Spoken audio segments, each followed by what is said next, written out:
Hello everyone, my name is Justyna Janik and I'm a PhD candidate at University in Krakow. And today I will be talking about posthuman values in video game research. So it would be a little bit extension about what I was talking about during the first panel of this day. So to start and to introduce everyone that there wasn't also in our panel in the morning, then what is posthumanism? Because when you think about posthumanism, it can be interpreted in various ways. This is became a little bit like a kind of umbrella terms that connects a lot of different, sometimes very much so on the other side of the spectrum line of thought. So for me and in this presentation, I will be following the premises of philosophical and critical posthumanism. So for me, I'm focusing mostly on non-anthropocentric view of the reality and a search for a new way to describe the human subject. And as Rosie Braidotti pointed out, without focusing on crisis of the human condition. And the question, I think, about posthumanism is very important in the line of in the context of video games, because as the games are being created as something that is very human-centric, and sometimes we as researchers can also go inside this trap that we can possibly miss something if we also position ourselves in the central position. So posthumanism is kind of well known in game studies, I would say, from very different, various perspectives, as the whole term is very broad. But what I want to do here is focus. I'm still staying inside the context of the relational network, but I would like to step outside the science technology studies and go closer to the critical posthumanism. So I would like to focus more on the intimacy of the player-game relationship and zoom in closer to it. So I choose two notions to talk about today. One is a notion from the perspective, from critical posthumanism and its current Barad concept of interactions, and the other one is Bio-Object from Tadeusz Kantor. And from in this way, I hope that I will be able to merge posthuman premises with more of the aesthetic approach of Tadeusz Kantor, which I will start with. So Tadeusz Kantor was Polish,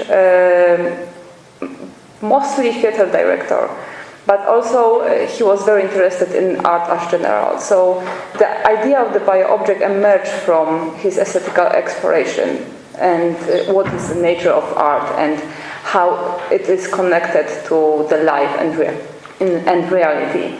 So one of these always returning topics is the notion of objects and how the idea of objects and their meaning and their place is connected of how objects can explain human more about life, death, and reality.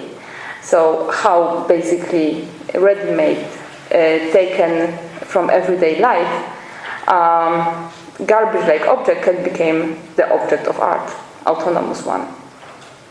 And as Ewa Domańska pointed out, by doing this, Kantor kind of introduced objects that are foreign for a human mind, and therefore they don't mimic anything. Kantor's object just escapes the process of anthropomorphization and symbolization. And this kind of object became a part of Bio-Object. And the Bio-Object was coined to be a kind of descriptive term of what's happening during the theater plays. And for him, the Bio-Object is kind of symbiotic relationship between stage object and the human actor in the moment of play. And So in a moment of play, when actor comes into contact with the stage object, which is not a prop, which is very important, this is autonomous object of art. It, on the one hand, became a living part of the object, and it can animate object and kind of, play with it. But it doesn't. But the actor doesn't really use it as she wishes. Like the materiality of the object and the its autonomous character imposes and defines moves and motives for the actor. So this is like very, very symbiotic relationship. And because of the symbiotic relationship, the new meanings can be produced during this tension, the moment of connection.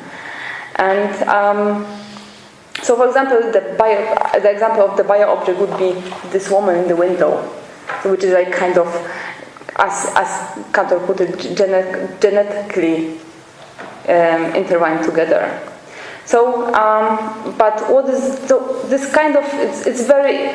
We can very easily spot similarities between the player and the game relationship. Like we go together with like the player and the game also go inside this relationship when during of the gameplay moment the tension is being produced and the new meanings emerge from this connection. So I would argue that playing the game would create with the game this kind of bio-object.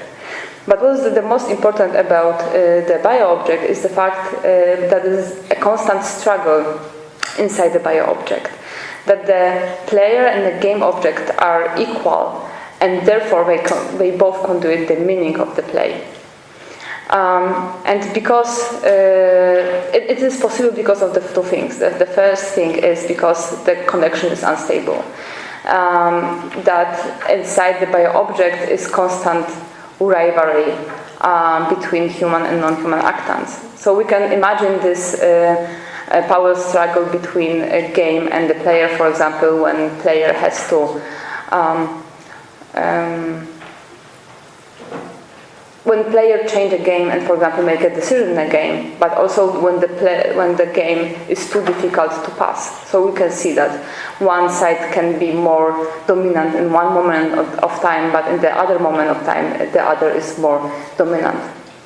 And this rivalry builds this meaning-generative tension, which results in production of new meaning. And this new meaning can be understood in various ways, but I think we can reread Cantor in most posthuman terms, and that's why I think this rivalry can be, and the tension can be interpreted in the line of work of Karen Barad and her agental realism.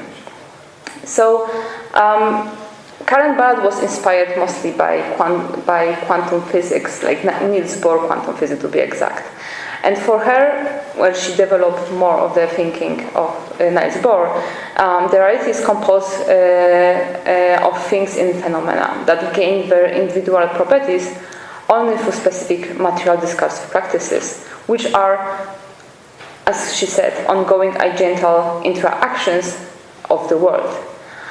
So basically what she's trying to say is that there is no things outside relationship. Like only the interaction define the borders and the properties of the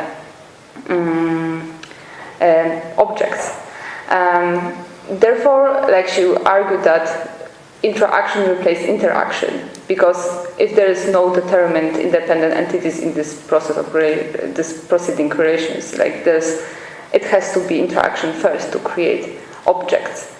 And the very interesting thing is in her line of thinking is that the agency is more of the dynamic force that happens between two entities, and it's not something that they have or they can use. So therefore, entities that are connected with each other, they being transformed through these interactions. And I think this interaction transformation is very interesting in terms of video games, because we can see this state of flux whenever we play. One of the example could be when we, for example, made we play a lot, and we became very, very skillful in our play. So kind of game object transforms us on very, very material levels. On the other way, we can also transform digital object of game by make decision, killing enemies, and gather resources inside the game environment. But sometimes it can also be like very prolonged in time and consists of very micro little interaction that shifts our position. Like, for example, when we play RPG games, and we can ask, we can imagine players decided on one strategy, for example, in case of Mass Effect, to play a Paragon, to only make a Paragon decision, because this is how I build my identity in the game and build identity of my Shepard in the game.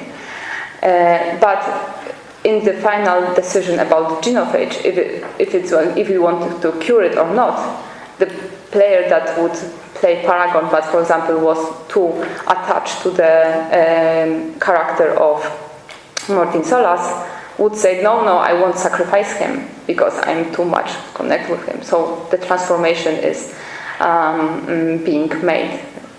We don't only transform game only also transform us. So as the Linus Petris and Andres Falk talked about Barat last year, a gamer and a game is not made meaningful without the practices of gameplay. So I think it's lined very well with the concept of the Bio-Object.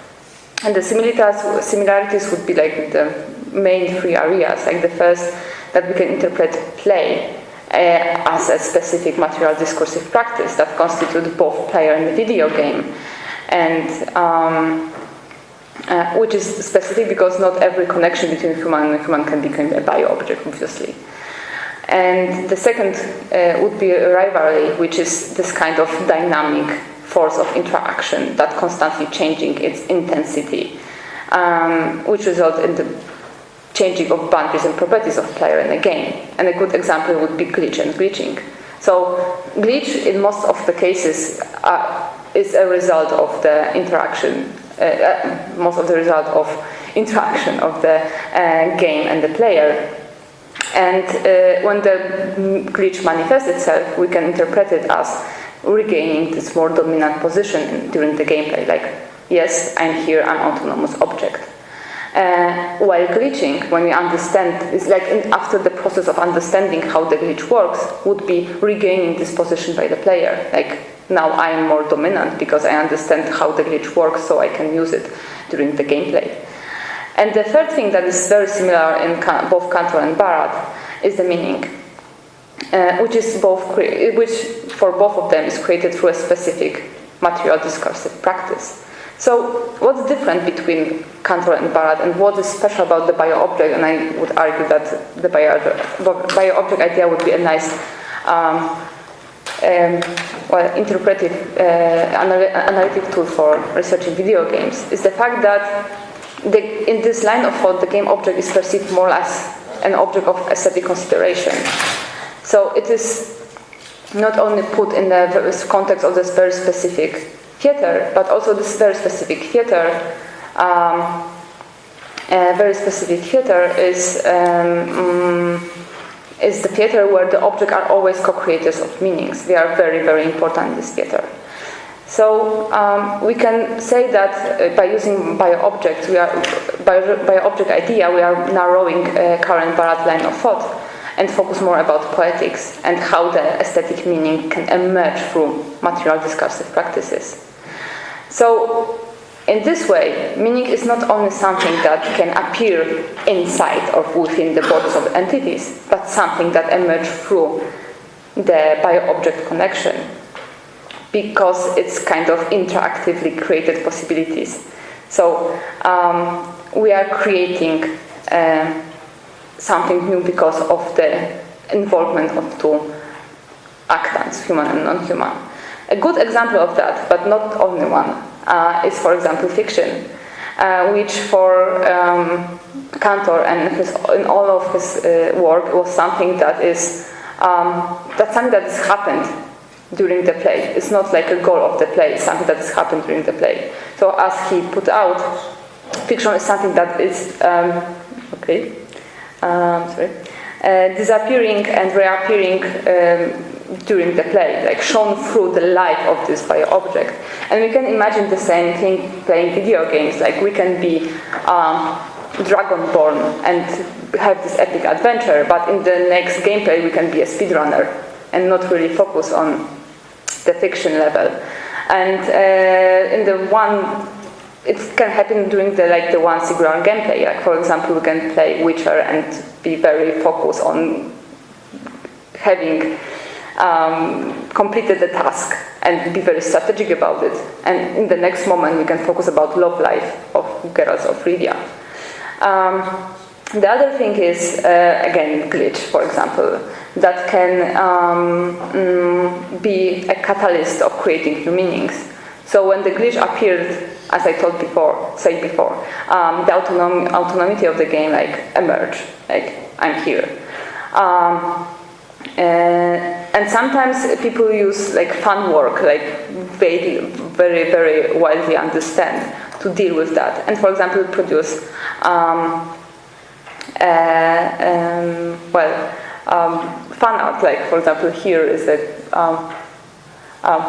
not very clear example of how this strange glitch that creates hybrids in Pokemon Go can people can find out and create this hybrid, very scary Pokemon-like hybrids inspired by that. And the other example that is completely not related to the fan community, but also can be related to more other cultural areas, like for example academia. And I think my favorite example is works of Olli Leino and his experience of the Deathloop in New Vegas, when I would say that during encounter of this Deathloop, he kind of, if not completely, he kind of lose the control of the game, and this losing of control of the game maybe not made him, but inspired him to overcome it in production of new theory, which is playable artifact. So to sum up, I think the bio-object idea make us think more about game as the other, because it is possible because human player and the game remain distinct inside the bio-object. They are being involved with each other, but still distinct. That's why the new meanings, for example, can be built by them too. So, on the one hand, bio-object idea helps us to see game as a playable artifact, as a digital material object. But the other thing is, and battery died. So the other thing is that the game can be also perceived as a space of communication. So everything we can see and received from the screen and from the pad is the form as the game object communicate with us. So game became a co-creator of meaning and our partner in play, and also kind of other that impose otherness on us. So in this line of thought, I think that we can assume that from the posthuman perspective, every act of play is an act of ethical experience. Thank you.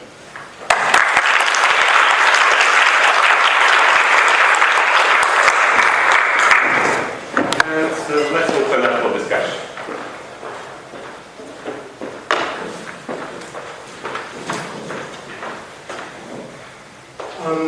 I was wondering about the rivalry and the example of glitching as the rivalry. be like an achievement by the human on the machine's side. But what if it happened the other way? If in that situation of rivalry, it was the machine that got the upper hand. Yeah, this is like the moment when this is the moment of glitch is the upper hand of machine.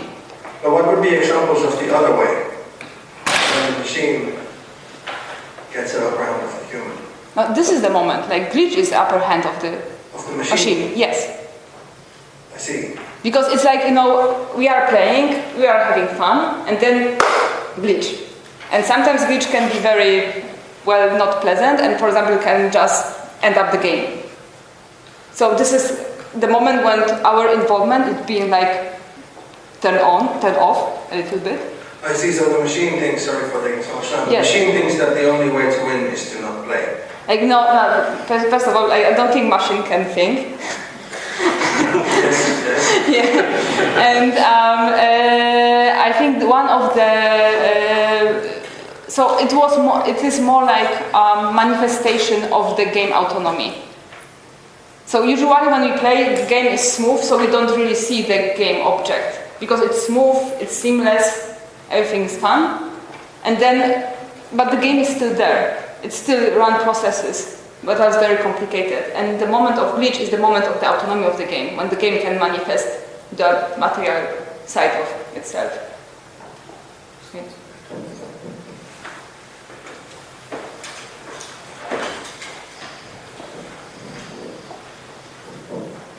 Thank you for your very interesting presentation. I want to ask, so inside the Bio-Object, if I understand you correctly, you have the game and the player. And the game and the player retain their separate identities, so to speak. Do you see a strong division between them, or is the division flexible?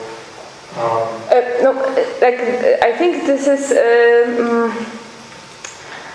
I think that division is there, because I think that this is one thing that is this kind of distinct Bio-Object from the cyborg. That we don't really create the third thing. We just. It's a symbiotic relationship, but the game and the human became separate, and because they don't overcome their conditions, so the game is still a game and the human is still a human, they can produce new meanings. And without this separateness, like this being in difference, so connection but also being in difference, the new meanings cannot really would be emerged from this union. So I would argue that the difference between them is very important to produce new meanings. So it's a kind of a philosophical, theoretical distance or separation as opposed to like a physical distance. I mean, how much is my hand in control of? I think it's a little bit more complicated because we are still in a relationship, so we're transforming. We cannot say that really, on the material level we can see when there is a distinction. But we, as in the current Barat and the interaction goes, we're still shifting our properties. So in this line of thinking, more like processual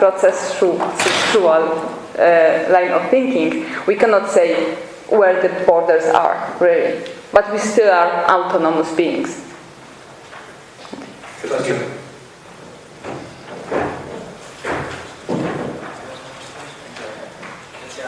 Okay, thank you. Yeah, I had a short comment about the glitches. I think that, and a question. So I think that there are moments when players actually trigger glitches on purpose when it's like a part of their gameplay practice. Yeah. So that's interesting to see whether like who has the upper hand then. And I think like the players who do that usually say that it's partnership more than rivalry. And my question again is related to it. When I was writing about glitches, I used the word of Posthuman, who writes about games as domains of contract contingency. So games are systems that produce these contingent events, and then people they steer the contingency. The player steers the contingency and ascribes meaning to these like different contingent events. And I think that there is something similar to what you were presenting. I'm just wondering if this is compatible, or if you think it fits your. Well, I haven't think about from this point of view, because I think I was mostly approached it from more like aesthetic theory than the system theory. But yes, I think this is very similar. So I think I have to do more reading. Yeah. Okay, now it's me. I have a question which may challenge the idea of the bio-object, specifically because it is quite a post-human thing, as I assume. So I hope you can enlighten me on that. And we're sitting at the ITU, and the ITU has a very strong artificial intelligence part in their games department. And what they were doing, among very many things, is they create artificial game controllers to play games, right? That are supposed to find loopholes or are supposed to find best possible strategies. How does that relate to the idea of the bio-object? So, first of all, I think the important thing is in bio-object idea is that this is always human and object. So I won't go far enough to say that what type, like we can interpret, like we can be a spectator of this connection between, for example, bots playing games. Like I think that this is what your example was. maybe of games playing games. The games playing games, okay. Games playing games. So I would think that Bio-Object is about something different, and I wouldn't extend the Bio-Object idea to like computers play. First of all, like because maybe we just need this non-human interaction to create this kind of meanings. Like we can think like they are still interacting with each other, but I would wonder if they produce the meaning as we understand it. If we don't, need a human to like impose new meanings or like the meaning to the meaning. But this is, I think this is an example that I wouldn't add to my theory because I think it needs two different types of actants.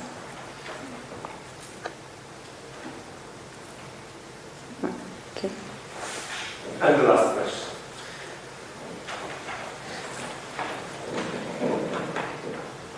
Hi, thank you for the talk. I'm curious to what extent you think that fail states might also be fail states of the game might also be instances of the game sort of expressing autonomy in some sense, maybe over the player. I'm not sure if I'm formulating your theory correctly because I'm mostly coming from like a kind of God-Marian play mentality of like where, an audience might instantiate the art object like in a kind of state of play. And Gadamer talks about how, games can kind of outplay their players, right? Which I sometimes interpret as like the failure of meaning production or like the inability to understand or connect with. Like that's just sort of that tension or friction that I was sort of like projecting maybe onto your bio-object account. So I'm curious to what extent failure states are like how they work in your model. Failure states like in terms of game over?